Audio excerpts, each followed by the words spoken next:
नमस्कार दोस्तों, think guys में आप सभी का स्वागत है। आज हम उत्तर प्रदेश पीसीएस प्रीलिम्स परीक्षा 2023 की तैयारी के लिए यूपीपीएससी प्रीलिम्स एग्जामिनेशन 2016 का सीसेट प्रश्न पत्र द्वितीय प्रश्न पत्र का हल देख रहे हैं।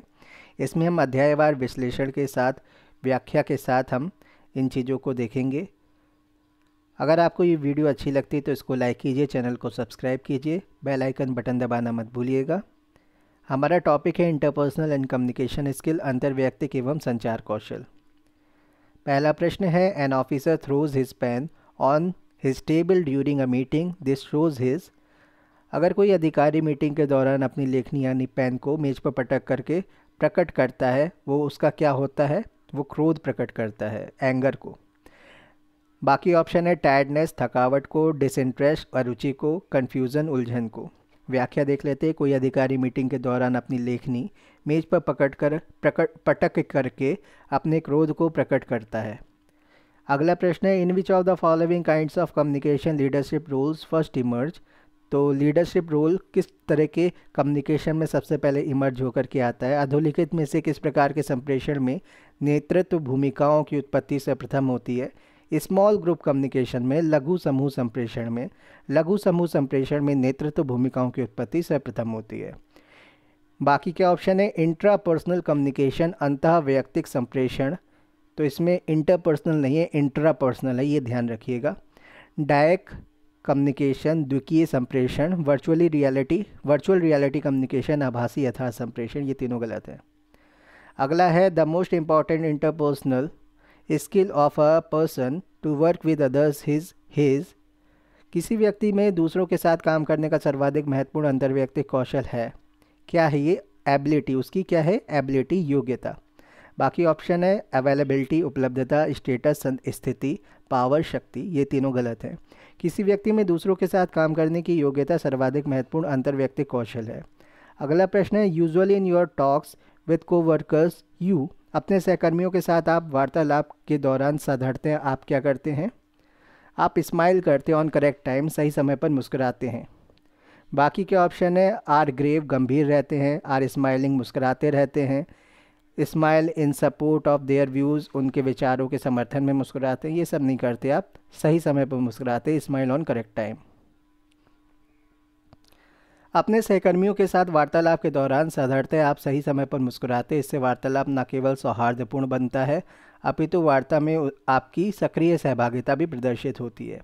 अगला प्रश्न है, the mode of communication that involves a single source transmitting information to a large number of receivers simultaneously is called. संचार का वह साधन जो बहुत सारे आदाताओं को एक स्रोत से एक साथ सूचना प्रसारित करता है कहलाता है मास कम्युनिकेशन, जन संप्रेषण। बाकी के ऑप्शन है, इन ग्रुप कम्युनिकेशन, अंतः समूह संप्रेषण, इंटरपर्सनल कम्युनिकेशन, अंतः वैयक्तिक संप्रेषण, इंटरपर्सनल कम्युनिकेशन, अंतर्वैयक्तिक संप्रेषण। ये तीनों गलत हैं। व्याख्या देख लेते हैं। संचार का वह साधन जो बहुत सारे आदाताओं को एक स्रोत से एक साथ सूचना प्रसारित करता है जन संप्रेषण, मास कम्युनिकेशन कहलाता है। Classroom communication is normally considered as cognitive, संज्ञानात्मक। कक्षा में संप्रेषण को सामान्यतः समझा जाता है संज्ञानात्मक, कॉग्निटिव। बाकी के ऑप्शन है इफेक्टिव प्रभावी, अफेक्टिव भावनात्मक और भावात्मक, अफेक्टिव भावात्मक, सेलेक्टिव चयनात्मक। कक्षा में संप्रेषण को सामान्यतः संज्ञानात्मक समझा जाता है, ज्ञानार्जन से संबंधित प्रक्रिया संज्ञान कहलाती है। In circular communication the encoder becomes a decoder when there is. एक वर्तुल संप्रेषण में संकूटक कूटभंजक हो जाता है जब वहाँ होता है, क्या होता है? एक वर्तुल संप्रेषण में संकूटक कूटभंजक हो जाता है यदि वहाँ पर प्रतिपुष्टि फीडबैक, या प्रतिपुष्टि को फीडबैक कहते हैं, प्राप्त हो, वहाँ पर फीडबैक प्राप्त हो, क्योंकि प्रतिपुष्टि की उपस्थिति में लूप निर्मित होगा, वह वर्तुल संप्रेषण संपन्न होगा। उत्तर प्रदेश लोक सेवा आयोग ने इस प्रश्न का उत्तर विकल्प डी माना है जो त्रुटिपूर्ण है। उसने बताया कि बैरियर होगा, तो ये गलत है। ऑप्शन देख लेते बाकी के क्या थे। नॉइज शोर, ऑडियंस रोज समूह, क्रिटिकलिटी आलोचनात्मकता, बैरियर अवरोध। ये चारों गलत है। अगला प्रश्न है, communication over telephone is an example of. Telephone द्वारा संप्रेषण उदाहरण है मैकेनाइज्ड कम्युनिकेशन, यांत्रिक संप्रेषण का। बाकी ऑप्शन है लीनियर कम्युनिकेशन, रेखीय संप्रेषण का, गलत है ये। नॉन लीनियर कम्युनिकेशन अरेखीय संप्रेषण का, ये भी गलत है। सर्कुलर कम्युनिकेशन वर्तुल संप्रेषण का गलत है। तो हमारा जो आंसर है मैकेनाइज्ड कम्युनिकेशन है। टेलीफोन द्वारा संप्रेषण उदाहरण है यांत्रिक संप्रेषण का। इस प्रकार के संप्रेषण में संदेश को विभिन्न यंत्रों के माध्यम से विद्युतीय अथवा रेडियो संकेतों या तरंगों में परिवर्तित करके श्रोता तक पहुंचाया जाता है। अगला प्रश्न है in aural communication, oral communication what matters most is. मौखिक संप्रेषण में सबसे अधिक महत्वपूर्ण क्या होता है? तो इसमें हाउ यू से इट, आप इसे कैसे कहते हैं, ये सबसे महत्वपूर्ण है। बाकी क्या ऑप्शन है जो गलत है? व्हाट यू से, आप क्या कहते हैं। वेयर यू से इट, आप इसे कहाँ कहते हैं। व्हेन यू से, आप इसे कब कहते हैं। तो ये तीनों एक पक्ष में सही हो सकते हैं, लेकिन सबसे सही क्या है? हाउ यू से इट, आप इसे कैसे कहते हैं, ये सबसे सटीक आंसर है मौखिक संप्रेषण में। मौखिक संप्रेषण में सबसे महत्वपूर्ण होता है आप इसे कैसे कहते हैं। अगला है the foremost barrier to oral communication is. मौखिक संप्रेषण में सबसे महत्वपूर्ण बाधा क्या है? पुअर लिसनिंग, खराब श्रवण। अगर आप किसी चीज़ को सही से सुन ही नहीं पा रहे तो आप उस चीज़ का उत्तर कैसे देंगे, उसको कैसे बोलेंगे। बाकी क्या ऑप्शन है? ह्यूमिलिटी, विनम्रता, ये बाधा नहीं है। फिर है इंटरेस्टेडनेस, रुचि, ये भी बाधा नहीं है। कंसंट्रेशन, एकाग्रता, ये तो सबसे ज़्यादा सहायक है, ये तो बिल्कुल बाधा नहीं हो सकता। मौखिक संप्रेषण के 3 पहलू हैं, वार्तालाप, श्रवण और भावभंगिमा। मौखिक संप्रेषण में सबसे महत्वपूर्ण बाधा खराब श्रवण है। अगला प्रश्न है the effectiveness of oral communication depends on speaker's ability to use. मौखिक संप्रेषण की प्रभावशीलता वक्ता की योग्यता पर निर्भर करती है। सिंपल लैंग्वेज, सरल भाषा के प्रयोग की। तो जितना सरल भाषा होगी उतना अच्छा संप्रेषण होगा, उतना अच्छा ओरल कम्युनिकेशन होगा, उतनी अच्छी इफेक्टिवनेस होगी। बाकी क्या ऑप्शन है जो गलत है? लॉन्ग सेंटेंस, लंबे वाक्यों का प्रयोग, फॉरेन वर्ड्स, विदेशी शब्दों का प्रयोग, कॉम्प्लेक्स वर्ड, जटिल शब्दों का प्रयोग। मौखिक संप्रेषण की प्रभावशीलता वक्ता की सरल भाषा के प्रयोग की योग्यता पर निर्भर करती है। अगला प्रश्न है the best option to establish communication with your partners and subordinates is. अपने सहयोगियों एवं अधीनस्थों के बीच संवाद स्थापित करने का सर्वोत्तम विकल्प क्या है? तो ये है इनफॉर्मल इंटर कम्युनिकेशन, अनौपचारिक अंतः संचार। बाकी क्या ऑप्शन है जो गलत है? फॉर्मल कम्युनिकेशन एज रिक्वायर्ड, आवश्यकता अनुसार औपचारिक संवाद। A clear and attentive communication, स्पष्ट तथा ध्यानपूर्वक संवाद। To understand everybody with concern, प्रत्येक व्यक्ति को गंभीरता से समझना। अनौपचारिक अंतः संचार, अपने सहयोगियों एवं अधीनस्थों के मध्य संवाद स्थापित करने का सर्वोत्तम विकल्प है। डिसीजन मेकिंग एबिलिटी देख लेते हैं, निर्णय क्षमता। One of the your senior officer does not like you. One of your senior officer does not like you. It affects your working, how will you manage this situation. आपका एक वरिष्ठ अधिकारी आपको पसंद नहीं करता है, इससे आपका कार्य प्रभावित होता है, आप इस स्थिति को कैसे या किस प्रकार संभालेंगे। By neglecting this and doing your work carefully, उसकी अनदेखी करके अपने कार्य पर ध्यान दे करके। बाकी के ऑप्शन है by complaining to higher officer, उससे उच्चतर अधिकारी से शिकायत करके। By talking to him privately, निजी तौर पर एकांत में उससे बात करके। By designing from the job, नौकरी से त्यागपत्र दे करके। आपका एक वरिष्ठ अधिकारी आपको पसंद नहीं करता है, ऐसी स्थिति में आप उसकी अनदेखी करके अपने कार्य पर ध्यान दे करके स्थिति को संभालेंगे या अपने कार्य को करेंगे, संभालने का कार्य करेंगे। आपका एक वरिष्ठ अधिकारी आपको पसंद नहीं करता है, ऐसी स्थिति में आप उसकी अनदेखी करके अपने कार्य पर ध्यान देकर स्थिति को संभालने का कार्य करेंगे। Your subordinate requires leave but your office work will be affected due to his absence because he is a key person of that work you would। आपका अधीनस्थ छुट्टी चाहता है पर उसकी अनुपस्थिति में आपके कार्यालय का काम प्रभावित होगा क्योंकि वह उस काम के लिए एक मुख्य व्यक्ति है। आपको चाहिए कि meet him, discuss about the reason for leave and try to convince him the urgent need of his presence. उससे मिलें, छुट्टी के कारण के बारे में चर्चा करें और उसकी उपस्थिति की आवश्यकता के लिए उसे मनाने का प्रयास करें। बाकी के ऑप्शन है जो गलत है। Refer his matter to your superior, उसके मामले को अपने उच्च वरिष्ठ को संदर्भित कर दें। सैंक्शन द लीव, छुट्टी मंजूर करें। Ask another person to do this his work, दूसरे व्यक्ति को उसका काम करने को कहें। ये तीनों गलत हैं।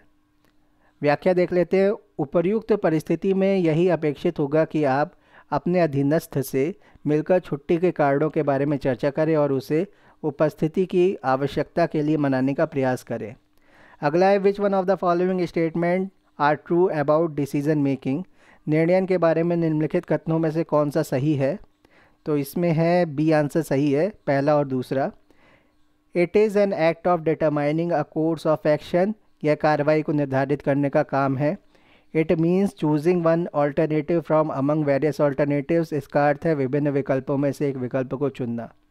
बाकी जो गलत है तीसरा भाग, इसको देख लेते हैं। It is synonymous with policy making, यह नीति निर्माण का पर्यायवाची, ये गलत है। आंसर देख लेते हैं। निर्णय वस्तुतः कार्रवाइयों को निर्धारित करने की एक प्रक्रिया है और इसका अर्थ है विभिन्न विकल्पों में से एक विकल्प को चुनना, यह नीति निर्माण का पर्यायवाची नहीं है। अगला प्रश्न है someone suddenly starts howling on you while boarding a bus, you will. बस पर चढ़ते समय कोई व्यक्ति अचानक आप पर चिल्लाने लगता है, आप क्या करेंगे? Settle the problem after knowing the cause of हॉलिंग, चिल्लाने का कारण जानकर मामले को शांत करेंगे। बस पर चढ़ते समय कोई व्यक्ति अचानक आप पर चिल्लाने लगता है तो आपको सर्वप्रथम चिल्लाने का कारण जानकर मामले को शांत करने का प्रयास करना चाहिए। बाकी के ऑप्शन है ऑल्सो हॉलिंग ऑन हिम, आप भी उस पर वैसे ही चिल्लाएंगे। रिक्वेस्ट द कंडक्टर टू काम हिम डाउन, कंडक्टर से उसे शांत करने के लिए कहेंगे। Get angry on him and काम हिम डाउन, उस पर क्रोध करेंगे और उसे शांत करेंगे। ये तीनों गलत है। Settle the problem after knowing the cause of हॉलिंग, चिल्लाने का कारण जानकर मामले को शांत करेंगे, ये ही सही होगा। तो इसकी व्याख्या फिर से देख लेते हैं। बस पर चढ़ते समय कोई व्यक्ति अचानक आप पर चिल्लाने लगता है तो आपको सर्वप्रथम चिल्लाने का कारण जानकर मामले को शांत करने का प्रयास करना चाहिए। अगला क्वेश्चन है you are going to purchase medicine for your ailing mother. After going some distance you find a boy crushed under a fast driving vehicle whose driver is trying to escape, what shall you do? आप अपनी बीमार माता जी के लिए दवा लेने जा रहे हैं। कुछ दूरी पर जाने पर आपको ये दिखाई देता है कि किसी तेज़ जाते वाहन ने एक बच्चे को कुचल दिया और आपने ये देख लिया है कि चालक भागने की कोशिश कर रहा है, तो आप क्या करेंगे? ऑप्शन देख लेते हैं। इसमें पहला ऑप्शन कह रहा है You will immediately carry the injured boy to nearby hospital, तत्काल घायल बच्चे को पास के अस्पताल ले जाएंगे। दूसरा ऑप्शन है You will catch hold of the vehicle driver, वाहन चालक को पकड़ने की कोशिश करेंगे। वैसे सबसे ज़्यादा पहला ही होना चाहिए इसका आंसर। तीसरा कह रहा है You will inform the police about the accident, police को घटना के बारे में सूचित करेंगे। चौथा है You will inform parents of the injured boy, घायल बालक के माता पिता को सूचित करेंगे। तो इसका सबसे पहला आंसर ही सबसे उचित है। You will immediately carry the injured boy to the nearby hospital, तत्काल घायल बच्चों को पास के अस्पताल ले जाएंगे आप। प्रश्नगत परिस्थिति में घायल बच्चे को तत्काल चिकित्सकीय सहायता अपेक्षित है, अतः अस्पताल ले जाना ही श्रेयस्कर होगा। Problems connected with decision making are, निर्णय से संबंधित समस्याएं हैं। फियर एंड फॉल्स होप्स, भय और झूठी आशा। बाकी के ऑप्शन है जो गलत है। फियर, अकेला जो फियर है। दूसरा फियर फ्रॉम होप्स, उम्मीदों से भय, ये भी गलत है। निर्णय से संबंधित समस्याएं हैं भय और झूठी आशा। अगला प्रश्न है you are a member of a board of directors of a big business house, you do not agree with the decision of the board on a particular issue, you will. आप एक बड़े व्यावसायिक वर्ग के निदेशक मंडल के सदस्य हैं, किसी विशेष मुद्दे पर आप मंडल के निर्णय से सहमत नहीं हैं, आप क्या करेंगे? Put your view point before the board for their consideration, मंडल के समक्ष अपना दृष्टिकोण उनके विचार हेतु रखेंगे। बाकी जो गलत ऑप्शन है वो देख लेते हैं। एक्सेप्ट द डिसीजन, निर्णय को स्वीकार कर लेंगे, ये गलत है। Not accept the decision and ask for the detailed explanation, निर्णय को अस्वीकार कर विस्तृत स्पष्टीकरण की मांग करेंगे, यह भी गलत है। एक्सप्रेस योर ऑब्जेक्शन स्ट्रांगली, उच्च स्वर में अपना विरोध प्रकट करेंगे, यह भी गलत है। तो इसकी व्याख्या देख लेते हैं। मंडल के निर्णय से असहमत होने पर सदस्य द्वारा मंडल के समक्ष अपना दृष्टिकोण प्रस्तुत करना अपेक्षित है, जबकि विरोध प्रकट करना या अस्वीकार करना नकारात्मक व्यवहार को प्रदर्शित करता है। और हमारा सबसे लास्ट क्वेश्चन है लॉजिकल एंड एनालिटिकल एबिलिटी का, तार्किक एवं विश्लेषणात्मक क्षमता का। Arrange the following in a meaningful order. अधोलिखित को सार्थक रूप में व्यवस्थित करना है। तो इसमें सबसे पहले आएगा चौथा थिंक यानी सोचना, फिर उसके बाद पहला आएगा प्लान करना योजना बनाना, फिर पांचवा आएगा राइट करना लिखना, फिर उसके बाद दूसरा आएगा रिवाइज करना दोहराना, फिर उसके बाद आएगा पब्लिश करना प्रकाशित करना। तो सबसे पहले आप सोचेंगे किसी, जैसे आपको एक किताब लिखनी है तो आपने क्या किया, सबसे पहले उसको सोचा, थिंक किया, फिर एक योजना बनाई कि मैं कैसे कैसे लिखूंगा या लिखूंगी, तो आपने प्लान बनाया योजना बनाई, फिर उसके बाद आपने उसको लिखना शुरू किया, राइट किया, आपने लिखा उसको, फिर आपने उसको दोहराया, उसको बार बार पलट के देखा, रिवाइज़ किया कि कुछ गड़बड़ तो नहीं है, फिर जब सब कुछ सही है तो उसके बाद आपने पब्लिश कर दिया, प्रकाशित कर दिया। चलिए धन्यवाद।